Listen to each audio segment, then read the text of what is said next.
Matin, Dimitri Pavlenko. C'est la rentrée scolaire aujourd'hui, on va vous le dire à peu près toutes les 5 minutes, rassurez-vous, vous ne l'oublierez pas. On vous propose ce matin de découvrir l'application qui cartonne ces jours-ci auprès des 15-25 ans. C'est un réseau social français, ça s'appelle Yeli. Et l'un des 3 cofondateurs est avec nous ce matin. Bonjour Pierre Tribando. Bonjour. Merci d'être avec nous. Alors qu'est-ce que c'est Yeli ? Le concept de Yeli répond à quel besoin ? Alors, Yeli, c'est d'abord C'est la question qu'on vous pose quand vous allez pitcher auprès des investisseurs, quand il faut se vendre. Voilà. Qu'on pose souvent, mais Yeli, l'objectif, c'est vraiment de répondre aux besoins des étudiants de 15 à 25 ans et c'est de leur permettre, de se rencontrer autour de leur ville, de leur établissement, de leur formation et ensuite d'interagir. Et l'objectif derrière, c'est de leur permettre d'interagir pour se construire et construire leur avenir ensemble et préparer ensemble les choix d'orientation qu'ils doivent faire.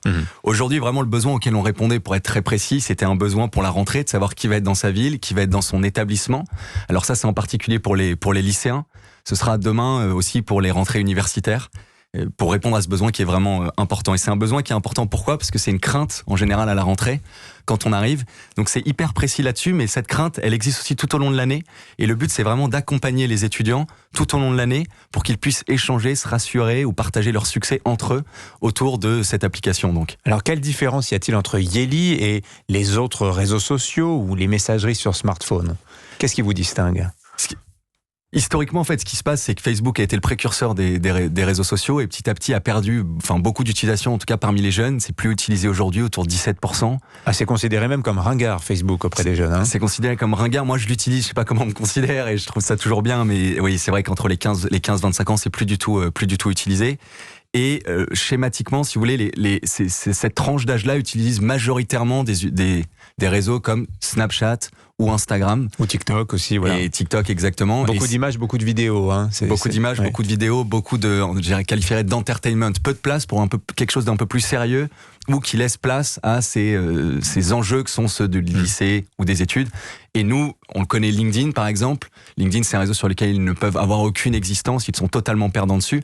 Donc, c'est vraiment de remplir ce trou-là un petit peu laissé par les acteurs existants. Vous dites, on est le LinkedIn des 15-25 ans. Est-ce que ça sous-entend qu'il y a une vocation pédagogique, éducative à travers votre réseau social ? Puisque, je rappelle, l'idée, c'est je suis dans telle ville, je le précise, je suis dans tel établissement. Est-ce qu'il y a des gens dans le réseau qui, comme moi, sont là-dedans ? Ça permet de se rencontrer. Est-ce qu'il y a une dimension un peu scolaire derrière Yeli ? La vraie dimension, c'est que quand on regarde ce qui se passe un petit peu dans le système scolaire, en tout cas français, tout le système scolaire français est orienté vers le choix de la décision de l'orientation au moment de la terminale. Donc le but, c'est vraiment de leur proposer de partager un petit peu et d'échanger entre eux jusqu'en terminale pour prendre la meilleure décision et aussi avec une forme par exemple de tutorat parce qu'il y a déjà des étudiants qui sont présents et qui ont déjà fait le choix sur des filières après à la faculté, dans des écoles de commerce, etc. Donc je peux demander par exemple, je vise telle école, est-ce qu'il y a des étudiants sur Yeli qui y sont, qui peuvent répondre à mes questions ? Exactement, voilà. Je peux me connecter, demander sans problème et je peux aussi, une fois que j'ai passé cette étape-là du choix de l'orientation, une fois que je suis dans les études supérieures, je peux aussi regarder qui est dans mon établissement, qui fait la même formation que moi dans d'autres villes et leur demander, leur poser les questions qu'on peut avoir quand on est dans une licence la même qu'une autre personne. On a souvent les mêmes enjeux et les mêmes problématiques. Alors sur les magasins d'applications, que ce soit sur Apple ou sur Android, il y a eu un petit buzz autour de vous, vous êtes brièvement retrouvé en tête des téléchargements. Vous en êtes à combien d'utilisateurs aujourd'hui ? Et est-ce que vous voyez émerger des usages particuliers, à savoir est-ce que c'est plutôt les 15 ou les 25 ans qui exploitent aujourd'hui Yeli, Pierre Tribando ?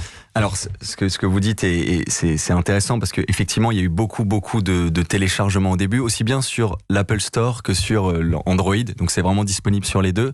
Il y a eu beaucoup de téléchargements d'abord parce que la rentrée vraiment cristallise un petit peu toutes les passions, aussi bien des parents que des étudiants. Beaucoup de parents sont venus aussi nous remercier parce que ça avait rassuré leurs enfants. Et de la même façon pour les étudiants, le nombre de téléchargements, on communique pas officiellement dessus, mais ça se compte plus en centaines de milliers qu'en dizaines de milliers. Centaines de milliers quand même. Oui, c'est intéressant, centaines de milliers, parce que le but, c'est vraiment que des étudiants, où qu'ils soient, puissent se connecter et voir un petit peu qui est dans leur établissement aussi. Et ça, on a besoin d'échelle pour ça et de masse. Sinon, la proposition de valeur n'est pas retenue. Alors, vous êtes encore en développement. Ça fait très peu de temps que vous êtes sur les magasins. Donc, il y a plein imperfections. Les utilisateurs, vous les font remonter, mais il faut être tout pour les corriger le plus vite possible. Mais comme c'est aussi ouvert à des mineurs, peut-être est-il important de rassurer les parents. Quelle garantie de sécurité vous proposez? Est-ce qu'il n'y a pas un risque des majeurs contactant des mineurs? Vous voyez toutes ces problématiques-là aujourd'hui. Comment vous y répondez? Bien sûr, le réseau, vraiment le cœur du réseau, il s'est construit autour des utilisateurs. Donc c'est construit autour des utilisateurs, ça veut dire, pour répondre à la première partie de votre question, que l'intégralité des bugs qui sont remontés, on doit y répondre et on doit les traiter. Et c'est hyper positif parce que c'est souvent de la frustration un petit peu de ne pas pouvoir rentrer.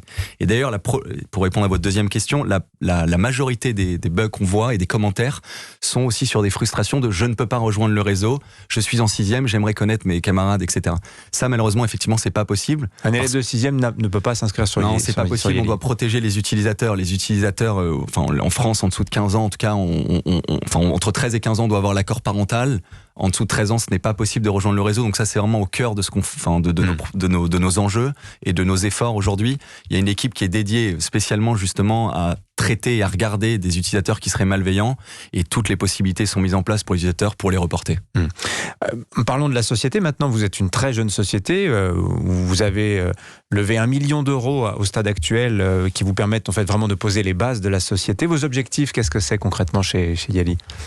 Les objectifs de la société, on le partage avec Camille et Samuel au quotidien et toutes les équipes qui travaillent, c'est vraiment d'abord de répondre aux besoins des utilisateurs, que sont les étudiants de 15 à 25 ans majoritairement, et de les accompagner sur leur choix d'orientation, leur choix d'orientation avant le bac, après le bac.